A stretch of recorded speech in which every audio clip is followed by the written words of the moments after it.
sponsored by Squarespace.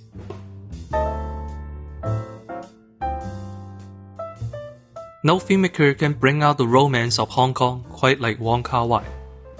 In his film, a place as simple as a subway station, as common as a parking lot entrance, can be iconic. 我由呢分鐘開始要唔記得呢個人。 That's why the cinephile in me could not resist visiting the iconic locations of Wong Kar-wai films in person for real. With you, I'd like to share my journey. This is a tour of Wong Kar-wai's Hong Kong.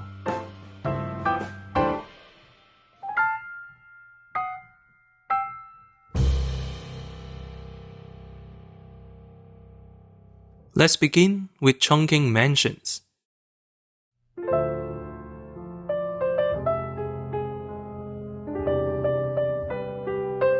Located in Tsim Sha Tsui, Chungking Mansions serves as one of the primary locations for the first half of Chungking Express. The film tells two loosely connected love stories, with the first one revolving around an encounter between a young cop, played by Takeshi Kaneshiro, and a smuggler, played by Brigitte Lin. In the film, Chungking Mansions is a maze where crimes and dark secrets lurk. Just like Brigitte Lin, it appears dangerous and mysterious, yet seductive in a way. Filmed with Wong Kar-wai's signature shutter drag technique, the location is never seen with clarity. It may well be an intentional choice, as Chungking Mansions in real life is nowhere near as foreboding. For a long time, Chungking Mansions serves as a hub for immigrants, mostly South Asians. The shops inside are opened by immigrants, serving a predominantly immigrant customer base. It's one of the few places in Hong Kong where a Chinese person may feel like a minority, giving the tower a perhaps undeserved reputation. When the camera isn't rolling, it's just people living their lives. This dangerous and seductive aura exists only in film. Chungking Mansions has since been renovated and technically looks different than what it once was, yet the multicultural identity has not changed.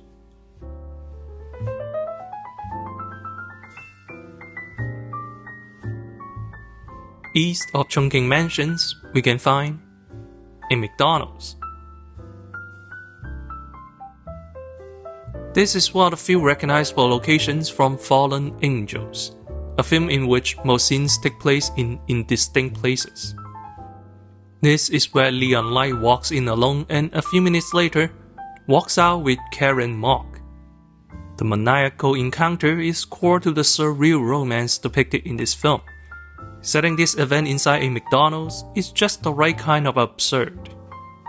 Part of the fun of visiting a film location is to see things beyond the camera's perspective. So here's what it looks like from the character's point of view. It is incredibly underwhelming. The contrast between film and reality offers a good look into how selective and intentional film compositions were.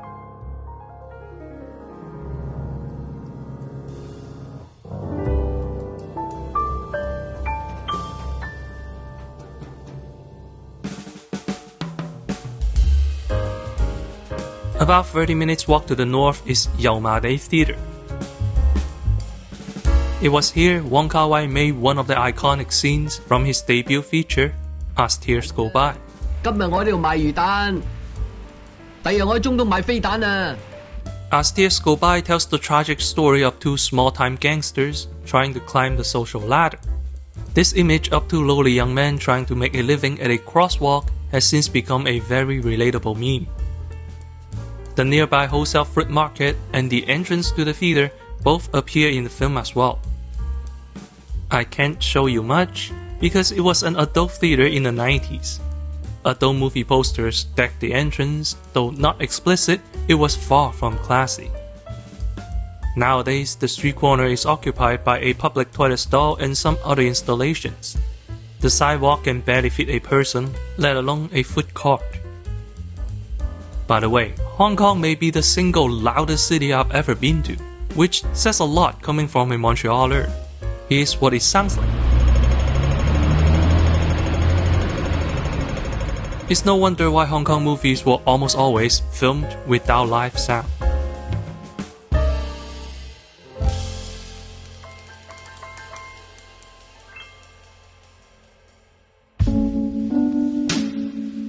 Next, let's head to Hong Kong Island. There are numerous ways to cross the harbor. The metro is fast and convenient, while the ferry is cheap and offers a great view. We will, however, take the bus and travel through the Cross Harbor Tunnel. This is where our pretty boy Takeshi Kaneshiro rides his bike with Michelle Reese in his back seat, drawing the film Fallen Angels to a close. 我知條路唔係好遠，好快我會落車。不過呢1分鐘，我覺得好亂。The iconic closing shot is often used as the film's poster. In real life, the tunnel is rarely this empty even late into the night. But that dim and green fluorescent light has not changed all these years. Despite the crowded road, the mood remains the same. It's a lonely place.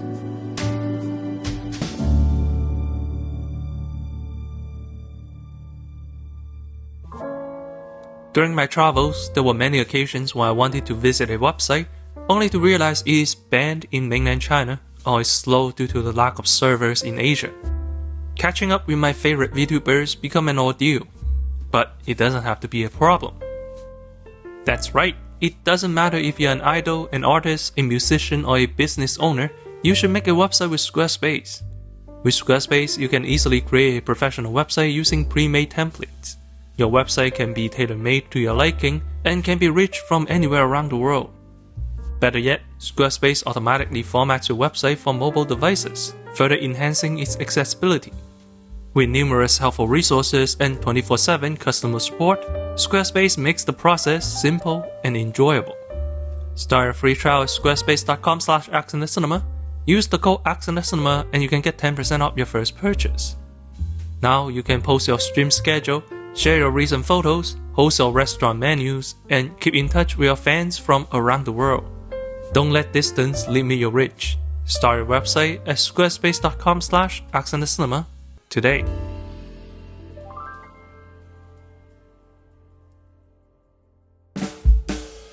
Oh hey, we're here. Our next stop is the Central Mid-Levels Escalator.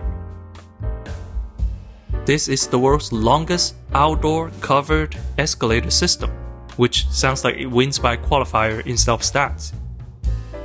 Anyway, this may be the single most iconic cinematic landmark in Hong Kong, appearing in films from New Police Story to The Dark Knight. To us though, this is another iconic location from Chungking Express. In the film, Tony Leung lives right next to this escalator. His girlfriend would sometimes pass by and say hello to him. It is also where Faye Wong, Tony's secret admirer, playfully spies on him.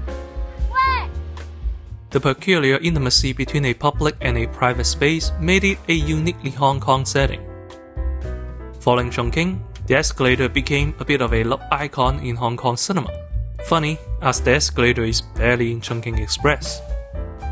This iconic image is not in the film, it's just a promotional image. As for Tony Leung's apartment, that was actually the home of cinematographer Christopher Doyle. It must have felt amazing to have Faye Wong clean your house. Though numerous similar buildings still surround the escalator, this specific one has since been demolished and rebuilt, a result of Hong Kong's many urban renewal projects. As we continue our travel, we'll see more examples of this.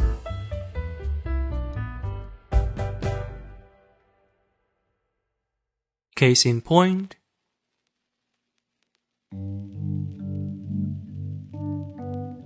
located near Gou Yu Fang, this used to be the iconic set of stairs from In the Mood for Love, in which Tony Leung and Maggie Cheung romantically pass by each other. It's hard to even imagine them being the same location, but as far as I know, this really is it.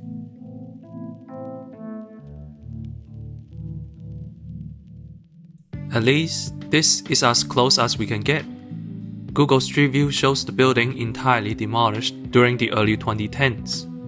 If the staircase was there, it is no more. This replacement is our closest analog. From the glowing handrails to the modernized alleyway in the back, nothing is recognizable. The staircase now leads directly to Wellington Street, with parked cars and busy traffic, leaving only faint memories of the past.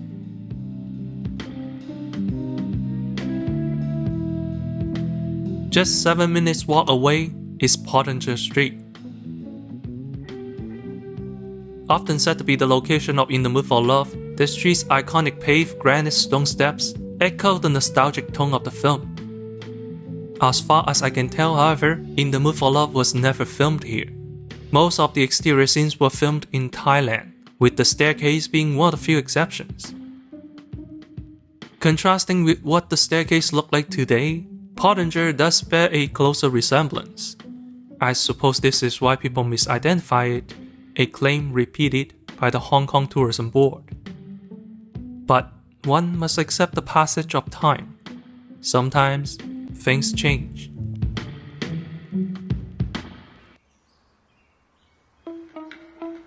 Not every location is so drastically altered though. For example, Stanley Street.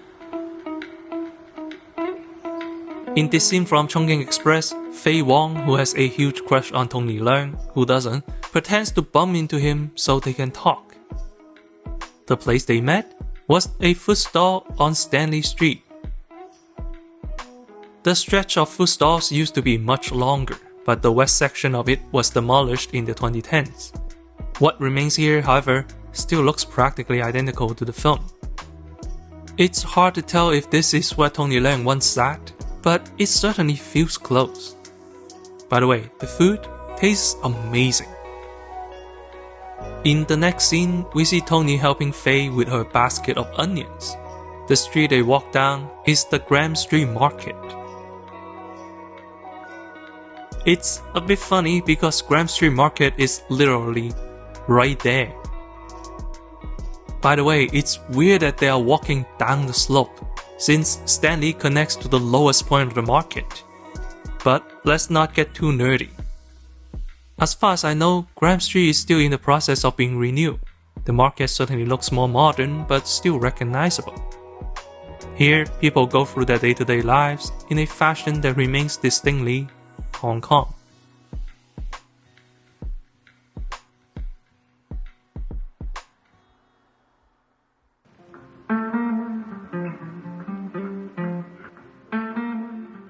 But for every Graham Street Market, there is a Castle Road.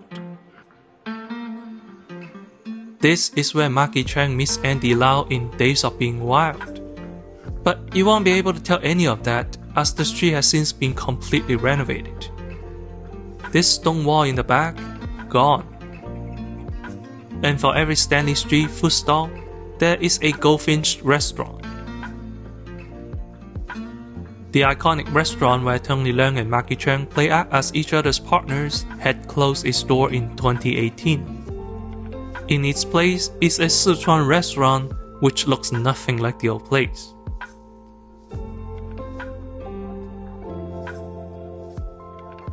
I think the place that most succinctly summarizes Hong Kong's change is the final location of our tour today. Located in Lan Kwai Fong, the nightlife center of Hong Kong, is this unassuming 7-Eleven, which ironically doesn't even open its door until 11. This used to be Midnight Express, the snack bar that is the second titular location of Chungking Express.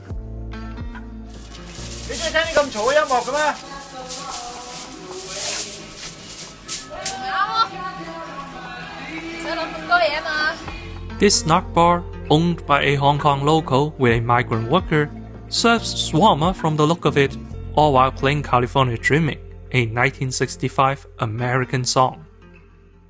It's a microcosm of Hong Kong's colorful identity in the 90s, much the same way this 7-Eleven is now. The convenience store chain that was foreign in origin has adapted to the Hong Kong schedule. The way of life continues, but the unique flair is diminishing.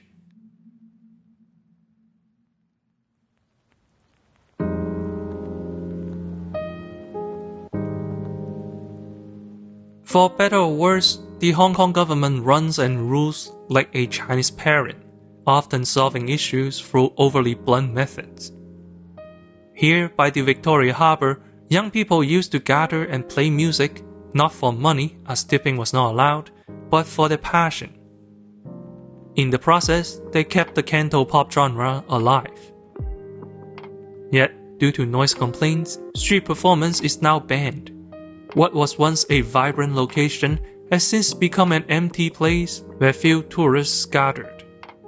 It is so quiet here now, it honestly feels kinda dead. Another, perhaps more famous example is the iconic Hong Kong neon signs. Since the 2010s, signs have been constantly removed due to safety concerns and businesses changing hands. In this trend, the Hong Kong government took the side of removal rather than preservation. The spectacular sight is entirely gone. The few neon signs I found are in such a lonely state, it feels like the last lingering breath of a dying soul. Yet, a changing city is a living city. Hong Kong can live in the 90s forever. As tempting as it is, the timeless nostalgia of Wong Kar-wai's Hong Kong exists only on screen. Chungking Mansions isn't the den of a femme fatale, it's people's homes. The Grand Market continues to operate with or without a camera rolling. The unique flair is diminishing, but the way of life continues. This used to be Dongting Cafe, seen in As Tears Go By. The location has gone through multiple closures, yet in its place is still a Hong Kong cafe with food that looks pretty much the same. Tony Leung isn't a young man anymore, he's a childless DILF. And in a way, the old Hong Kong has aged. But he is still Tony Leung, and Hong Kong is still Hong Kong. As long as there is life, there is change, there is a future.